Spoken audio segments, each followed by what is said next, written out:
Hello, welcome to episode 149 of the Datapack tutorial series, version 1.21. We're going to be making a Scarecrow using a raycast. So it's like the same way you would make a snow golem or an iron golem. So if I pop down and be prepared for the most amazing Scarecrow you've ever seen, pop down a couple of fences and I'll stick a head on top. Hey, there we go. There he is. Okay, so that's the main gist. How do we detect when we're placing it down? And then I thought, well, let's actually make something slightly useful. So I've made this experimental Scarecrow. He has a cat in him, so creepers should detect the cat. If I switch to survival, oh, there we go. He saw the cat. He saw the cat. Okay, so it's just as effective as a cat, mainly because that's exactly what it is. There's a cat there. So it'll work against phantoms as well. Now, making the Scarecrow is not the sort of the focus. He's just an experiment. But let's get on. Stop waffling and build it now. Here we are in VS Code. Let's have a look at the folders and files I've added. So inside my namespace, I have the folder advancement. Inside there, placed head. That's going to check when we place the carved pumpkin as a head. Then inside my namespace function, I have Scarecrow. That's where I've put my functions. Check head, create Scarecrow, raycast. And we're going to use the load function as well. And we've created an empty loot table, and that is for the cat we're going to use. Okay, right. So let's start with the load would make sense, because we just need to set up the raycast score. This is going to be how far the raycast goes if it doesn't actually find anything. So we'll just do scoreboard, objectives, add, and I'm just going to call it value. We could use that for other stuff then if we wanted to. Save. Okay, that's that done. That was a nice easy one. What should we do next? I think probably let's do the advancement to check when we place a head. So let's pop over to Misode Advancements. I'm in 1.21, so that's okay. Let's call it Place Pumpkin. I'll do. Place that, and the trigger will be Placed Block. Placed Block. The conditions will be location. Yeah. The condition for the location will be match tool, which seems a bit strange, but that is what we're going to do.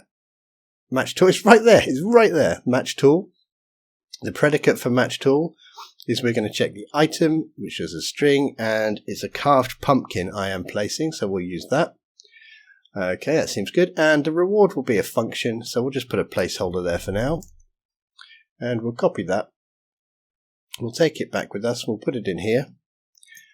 And I just need to change the function it's going to call. And I'm going to call the function check head.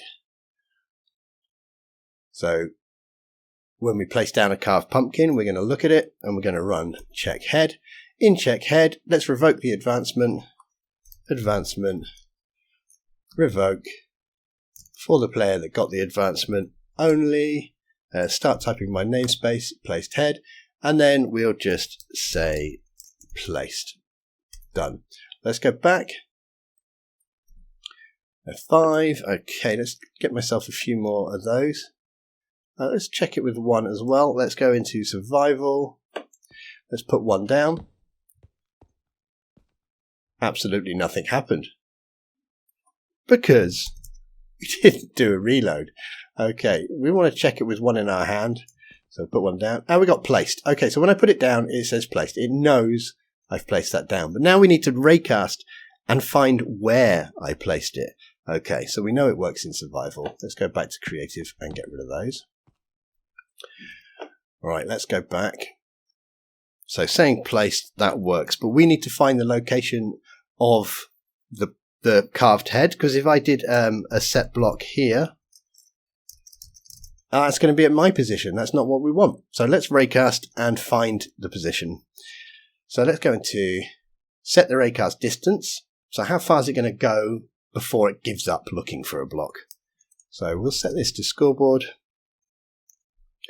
Players set. Let's give it a name. Let's call it ray distance. That's our fake player. And we'll set the value to 64. That's not going to be 64 blocks. it's going to iterate through the raycast 64 times, and the raycast is only going to move forward by 0.1 of a block. So you could change that value if you want it to go further, or if you want it to go shorter. Well, we've done that. Let's start the raycast. We will execute anchored eyes. So it's going to come out, instead of coming out my feet, it's going to come out my eyes. Positioned. And we'll just move it forward a bit, like that. And then we will run function raycast. Save. Okay. Let's go off to raycast. Decrement the distance check. Okay, so that's currently 64. We'll do scoreboard, players, remove ray distance value 1. So as it runs through, because at the end here you can see run this function again, and it's just going to go, if it doesn't find a head, it's going to keep looking, and it's after this gets down to 0, it's going to say, oh, I'm not going to bother looking anymore.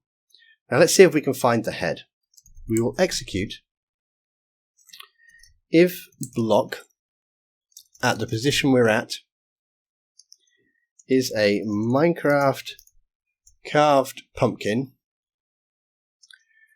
That's okay, but let's check for fences as well. So if block at the position but -1 is any type of Minecraft, I think it's fences, isn't it? Yeah. If block and then we want to check -2 is any type of Minecraft fences. So we've checked, we've found a head. If we find the head, we look beneath the head and find a fence. If we find a fence beneath the head, we look beneath that fence and find another fence. If we do all of that, we will then do positioned -2. So we're now positioned at the bottom fence, and we will run, return, run, function, create Scarecrow.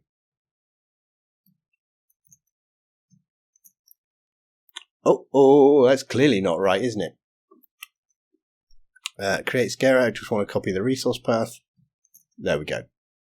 Okay, so what's that doing?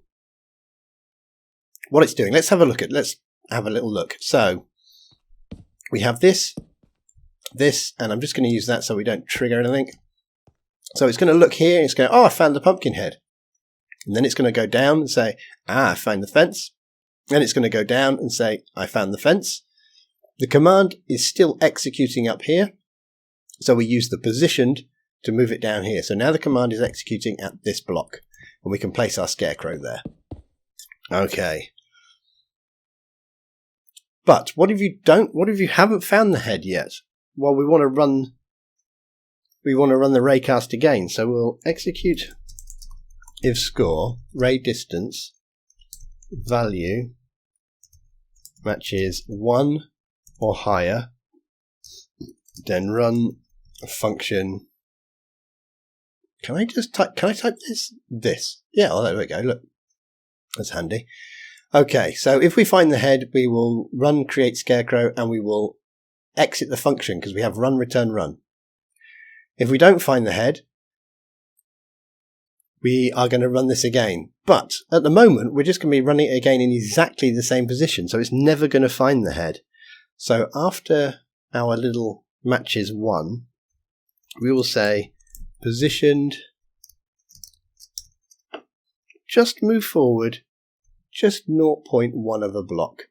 So each time it runs round, it's going to move forward 0.1 of the block, and it's going to do that 64 times, because that's what we set the value to of ray distance. And it's either going to find the pumpkin, or 64 is going to get down to 0, and it's just going to give up. Okay. Now let's do create Scarecrow. Now to save a lot of time, I haven't cleared out this function. We'll just walk through it. We've created block displays so many times before that it's just really not worth spending 15 minutes watching me do it. So we'll walk through this. So remove the blocks. So we're going to fill from the position to 2 above the position. And remember, in raycast we said positioned -2. So we found the head. There. We checked 1 beneath the head. We checked 2 beneath the head. We found all the blocks we need. We moved the execution position from the head to the floor. So we're now down here. Our first command is filling from here to there. So we go bump, bump, bump. That's all gone. Next, we will play a sound and we will do some particles. Pretty simple. Now we'll create the Scarecrow. So we'll summon a block display with some tags. We'll align it to the XYZ, so it's going to be in the center of the block. And we'll give it the block state of oak fence. And then we'll have some passengers. We'll have another oak fence. Then we'll have the Scarecrow head. Oh, then the Scarecrow arms. And then the head. Okay, we've done these so many times before. And me just saying that and you looking at it is going to be so much quicker than me typing it all out. Then we're going to place a barrier. Only one barrier, and we're going to place that where his arms are. Now the reason we're going to place a barrier, because we're summoning in a cat. And we thought, well, we'll put the cat inside the barrier and we'll just make him invulnerable. That's fine. But, and this took me a while to find out, if a cat is invulnerable, creepers aren't scared of it. Which is really weird. At first I thought, well, maybe it's because it had no AI. No, they don't care. Yeah, that's fine. I thought maybe the cat sort of hissed at the creeper and said, go away. No, it's not that. Okay, thought maybe it's because it's invisible. The creepers can't see the cat. No, it's not that. It's because it's invulnerable. Weird, but true. And we've made the cat really small. And we've used death loot table empty. So we'll make the death loot table empty. This is just to stop it dropping anything if it dies. Probably the quickest one we're going to do. Well, I say probably. Definitely is. There we go. That's empty. We just put some curly brackets in there. So we now create the Scarecrow. It has a cat on the bottom. It's got its fence, another fence for the arms, which have been rotated, and its head. Okay, as I say, the Scarecrow is just, I wanted to do the sort of build something like a structure or similar to how to make an iron golem. And then I thought, well, why not, see if I can make something actually useful. So we've made this Scarecrow. And the idea was that basically you don't have to have cats everywhere meowing all over the place. And this is what popped into my head. So that's what we've done. Okay, now hopefully this one here isn't too confusing for you. It should be all right. We've done a lot of it before, as I said. If it is, just ask a question. So let's do a reload. Reload. We pop down. We pop down. We stick this on top. Boom. And we've got our Scarecrow. He's always facing the same way. So we haven't done anything complicated like making him change direction. We can see our barrier blocks there. If we go into spectator, we can see the cat. There he is, just floating there. So that is what the creepers are scared of. Okay. The main idea for this, the main takeaway was structure placement in a way. How to summon something the same way we would make an iron golem. Cool. Okay. Bit of a weird one. I'm going to leave it there for today. Bit rushed, which is why... And we can't get rid of it. There's no way to get rid of that Scarecrow now. He's there forever, scaring, well, crows. Have a great day. See you soon. Bye-bye. You can get rid of him, really. You just have to use the kill command. He's not really there forever. That would be really annoying. He's gone now. But we haven't set up anything, so he's left his blocks. There we go. Take care. Bye-bye.